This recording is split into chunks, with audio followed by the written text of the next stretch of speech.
একদিকে বাংলাদেশ তথা সাবেক পূর্ববঙ্গ, আর অন্যদিকে পশ্চিমবঙ্গ, আর মাঝখানে বসে গেছে একটি আন্তর্জাতিক সীমানা যার নাম র্যাডক্লিফ লাইন।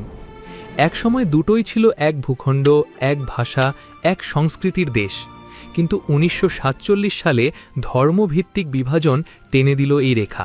আজও নদী এক, ভাষা এক, এমনকি উৎসবও প্রায় একই।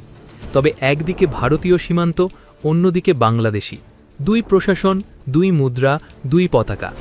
এই সীমান্ত রেখা যখন টানে হয় তখন এমনও অনেক জায়গায় হয়েছে যে বাড়ি পড়েছে এক দেশে তো উঠান পড়েছে অন্য দেশে। একই পরিবারের ছোট ভাইয়ের ঘর এক দেশে তো বড় ভাইয়ের ঘর অন্য দেশে। তবে আজও এই কাঁটাতার বেষ্টিত সীমান্ত রেখার দুই পার থেকে ভেসে আসে একই গান, একই ভাষার সুর, যা মনে করিয়ে দেয় মানচিত্র মানুষকে আলাদা করতে পারে, রাজনীতি জন্ম দিতে পারে পরস্পরের প্রতি ঘৃণা, কিন্তু সংস্কৃতি সেটো একই থাকে যায়।